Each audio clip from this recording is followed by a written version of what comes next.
Pemirsa, hujan terus terjadi dari pagi hingga malam dalam beberapa hari ini. Bahkan menurut BMKG, diprediksi Kamis dan Jumat ini akan terjadi hujan lebat di Jabodetabek.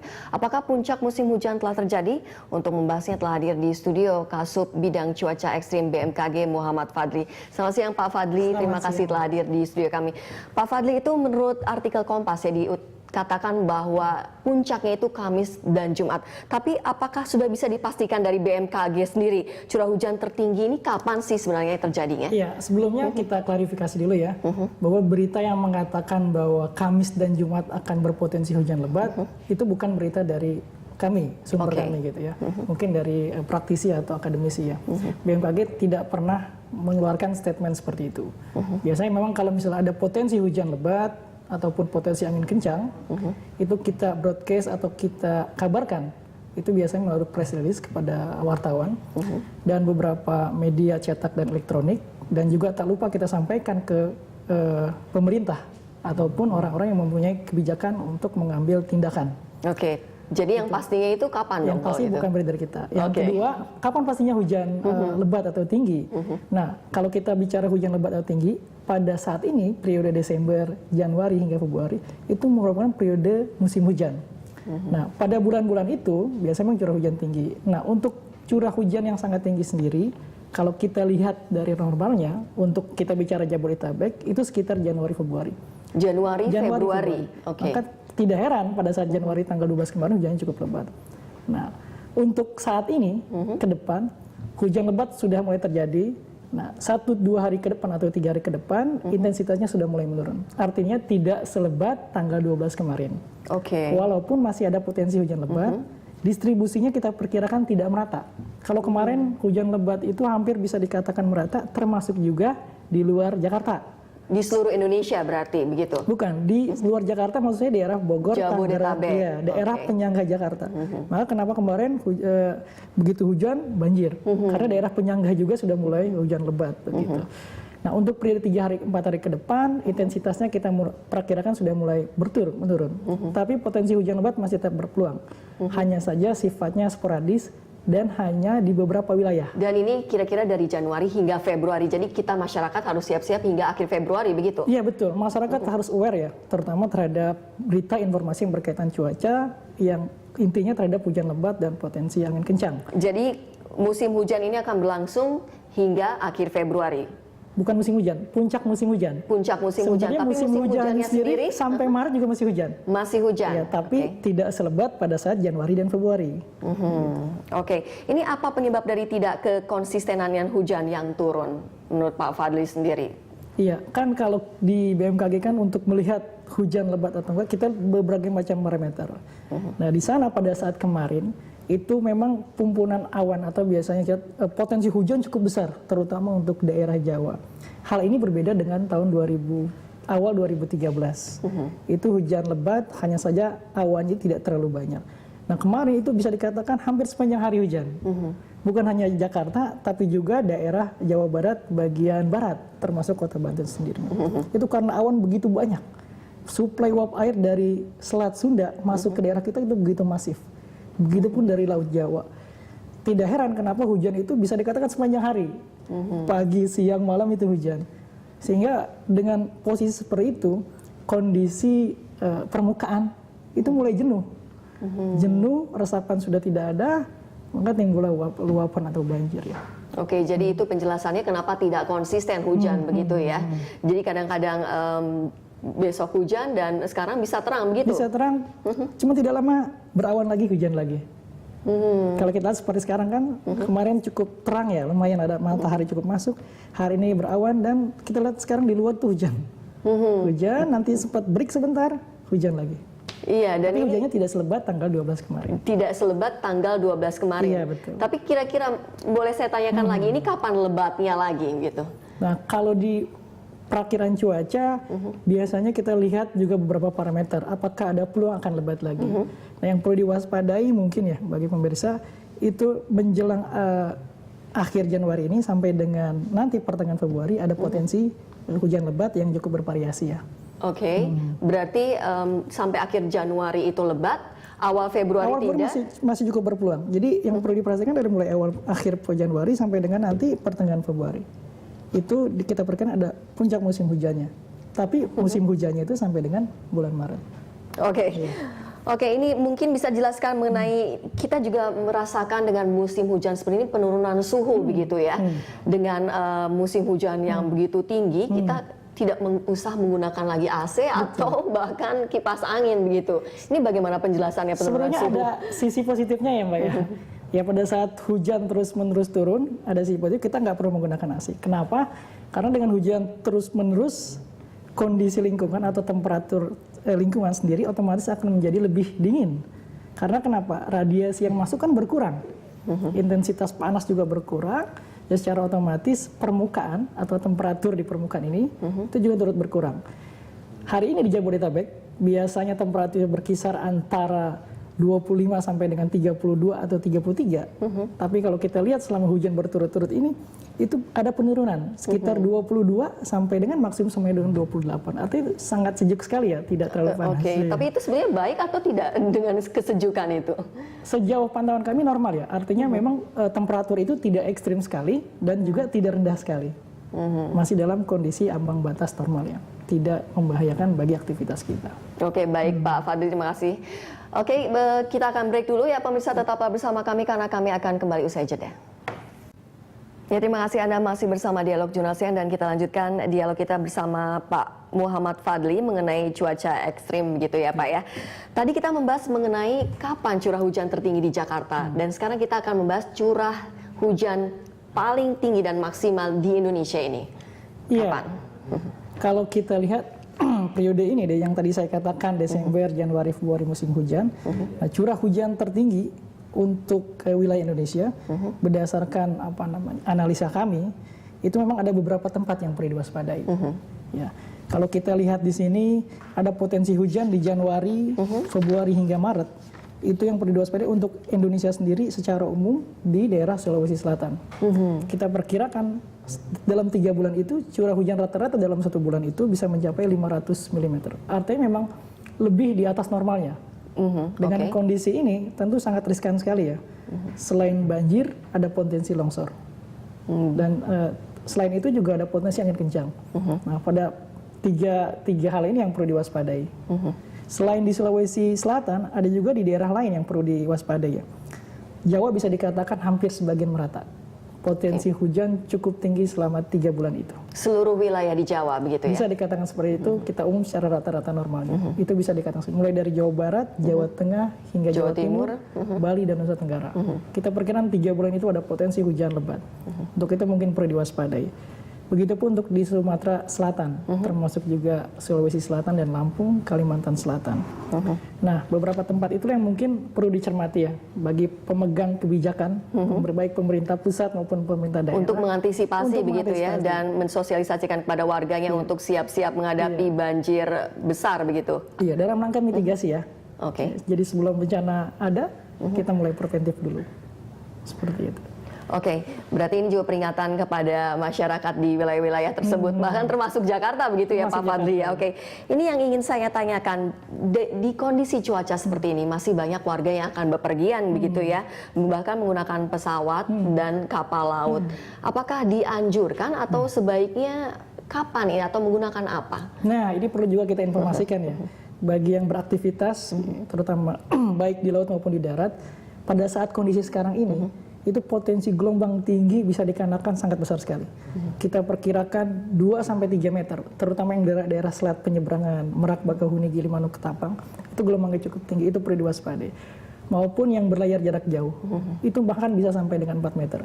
2-3 hari ke depan juga perlu diwaspadai. Sedangkan Jakarta, tanggal 28-29 ada potensi banjirop. Bukan banjir dari hujan biasa, tapi banjir dalam pasang ya. Nah, itu beberapa tempat yang. Nah, untuk penerbangan, sebaiknya penerbangan itu dihindari siang ataupun pada saat sore dan malam hari. Karena pada saat itu potensi hujan, pengumpulan awan cukup banyak, tentu saja mengganggu bagi keselamatan. Jadi lebih baik pagi atau malam gitu? Pagi, lebih baik pagi hari. Pagi hari. Karena pertumbuhan awan belum begitu masif ya, belum begitu besar. Sedangkan pada siang, sore, dan malam hari peluangnya justru sangat besar dan sangat riskan untuk berpergian, terutama yang menggunakan pesawat terbang. Oke, itu menggunakan pesawat terbang. Kalau yang kapal laut ini bisa tetap berjalan? Memang keputusan bukan di tangan kita ya. Kita tetap memberikan informasi, hanya memberikan keputusan di tangan Nahkoda dan Syah Bandar. Cuma memang hati-hati karena 2-3 hari ke depan, terutama untuk secara umum lah Indonesia ya, kecuali mungkin di daerah perairan Sumatera bagian utara, itu gelombangnya bisa dikatakan cukup aman. Lebih dari itu, gelombangnya kita perkirakan 2 sampai dengan 4 meter. Nah, ini keputusan diambil oleh Nahkoda dan Syah Bandar. Kita hanya memberikan informasi gelombang maupun cuaca. Oke, barangkali ada masukan atau tips-tips bagi warga untuk menghadapi cuaca yang ekstrim seperti saat ini? Iya, Pak Fadli. Bagi yang ingin berpergian ya, terutama dengan kapal laut, sebaiknya ditunda dulu dalam 2-3 hari ke depan, karena gelombang cukup tinggi. Adapun yang beraktivitas di luar, sebaiknya perlu di-prepare sebelumnya.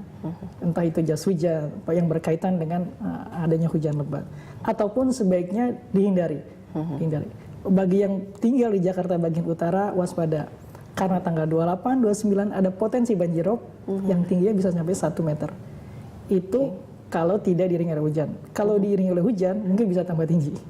Nah, itu yang harus diwaspadai. Oke, jadi lebih baik di rumah atau keluar begitu mengungsi ya? Kalau tidak ada kepentingan, lebih baik di rumah. Baik. Oke, Pak Fadli, terima kasih atas informasinya. Dan pemirsa, tetaplah bersama kami karena kami akan kembali usai pariwara berikut. Ya, pemirsa, masih dalam dialog Jurnal Siang. Saat ini di studio kita sudah bersama Kabid Pengkajian dan Penerapan Teknologi Pembuatan Hujan Buatan BPPT, Tri Handoko Seto, dan lewat sambungan telepon Kepala BPBD DKI Jakarta, Pak Bambang Musyawardana. Selamat siang Pak Seto dan Pak Bambang. Selamat siang, Mbak Rima. Ya, oke. Terima kasih telah bergabung bersama kami. Ini saya ke Pak Seto dulu ya, Pak Bambang ya. Pak Seto, sudah sejauh mana ini modifikasi cuaca dilakukan mengenai puncak hujan di Jakarta ini? Jadi begini, sejak adanya perintah ke BPPT untuk melaksanakan hujan buatan perintah itu tanggal 13 Januari, maka besoknya tanggal 14 Februari kami mulai melaksanakan TMC. Sekarang sudah tanggal 23. Kita sudah setiap hari, Mbak, melakukan penerbangan untuk melakukan modifikasi cuaca untuk mempercepat curah hujan, mempercepat hujan pada awan-awan yang bergerak masuk ke wilayah Jabodetabek. Ya, setiap hari kita lakukan 1 sampai 2 kali penerbangan. Dan saat ini sampai dengan siang ini kita sudah melakukan penerbangan dengan pesawat Hercules sebanyak 16 kali, menghabiskan bahan semai sekitar hampir 60 ton. Ya, semua yang kita lakukan itu tujuannya adalah untuk menjaga wilayah Jabodetabek ini dari serbuan awan-awan hujan yang berasal dari sekitar Pelabuhan Ratu, kemudian Samudra Hindia dan sekitarnya. Karena awan-awan yang jatuh ke wilayah Jabodetabek itu banyak juga yang disuplai oleh awan-awan dari daerah-daerah itu. Oleh karena itu, awan-awan tersebut kita berikan perlakuan, kita semai supaya segera menjadi hujan kalau bisa di atas lautan sebelum masuk ke wilayah Jabodetabek. Oke, tapi ini apakah hasilnya signifikan, Pak Seto? Target kita memang teknologi ini kita desain awalnya untuk mengurangi curah hujan minimal 30%. Ya, tentu. Jadi tidak bisa full begitu ya, minimal 30%. Ya, karena Jakarta kan juga butuh air hujan, ya. Bayangkan kalau kita ingin mengurangi katakanlah 80% saja, secara teori mungkin, tapi secara effort akan luar biasa. Kita butuhkan sumber daya yang luar biasa dan hasilnya malah saya kira kurang baik karena Jakarta kurang baik, jadi kurang signifikan gitu ya Pak Seto. Oke. Artinya kalau kita berupaya dengan sekuat tenaga bisa hasilnya maksimal, tetapi kalau Jakarta kekurangan air kan malah justru tidak baik. Baik, Pak Seto, kita ke Pak Bambang. Lalu Pak, dari Pak Bambang sendiri, apa tindakan BPBD untuk mengantisipasi curah hujan saat ini? Ya, kita kan sudah berupaya maksimal ya, bekerja sama semua stakeholder dari tingkat masyarakat sendiri, tokoh-tokoh masyarakat, kecamatan, kelurahan, dari Pak Wali Kota dengan jajarannya, Sudin dan Pak Gubernur dengan dinas-dinas dan kepala badan yang terlibat atau tidak SKPD. Sudah ada maksimal ya, ada maksimal kita lakukan ya. Jadi saya sebagai penanggulangan bencana itu pengungsian kita lakukan, lokasi pengungsian kita siapkan, memberikan kebutuhan utama makan dan sebagainya lah itu Mbak Indra.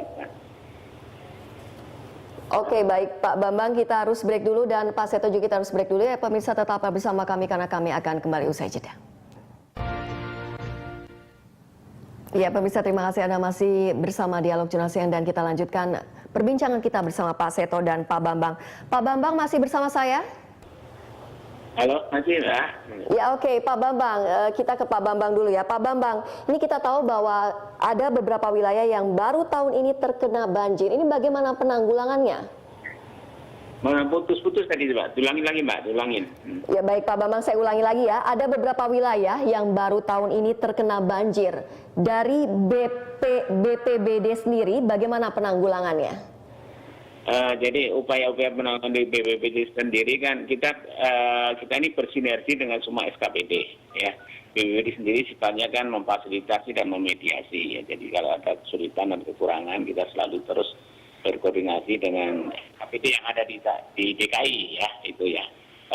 BPBD sendiri sebagai contoh kalau kita sendiri belum melakukan peringatan dini yang disampaikan kepada masyarakat. Tadi Mbak menyampaikan di Katulampa ada 110, 120 siaga 3. Ini teman-teman nanti sudah menyampaikan ke masyarakat ke 9 sampai 10 jam kemudian akan nyampe di Jakarta. Nah, itu dengan broadcasting ya, broadcasting melalui kita kemudian dapat sponsor bisa broadcast ke semua pemegang telepon yang nomornya sesuai dengan sponsor itu Mbak. Jadi sudah diberitahukan secara dini itu ya. Terus juga mengkoordinasikan, membantu mengkoordinasikan yang mana-mana yang kurang. Terus mereka selalu mengadu ke postal op kita 164 itu, terus kita teruskan ke para SKPD itu yang menangani itu Mbak. Oke Pak Bambang, sekarang kita ke Pak Seto ya. Ini kita dari teknis, Pak Bambang, selain pesawat mungkin bisa dijelaskan teknologi apa saja yang digunakan untuk meminimalisasi hujan ini? Jadi begini Mbak, kita sebenarnya punya dua metode. Yang pertama memang mencegat istilahnya ke bahasa awamnya, awan-awan yang masuk ke wilayah Jabodetabek untuk dihujankan lebih dulu sebelum memasuki itu. Kalau itu teknologi itu memang mau tidak mau kita gunakan pesawat. Nah kemudian teknologi kedua adalah karena kita tahu bahwa curah hujan di Jakarta yang tinggi itu selain diakibatkan oleh awan-awan yang berbondong-bondong dari barat masuk ke wilayah Jakarta, juga memang ada awan-awan yang tumbuh di wilayah Jakarta sendiri. Oleh karena itu di darat juga kita gunakan teknologi yang namanya metode kompetisi.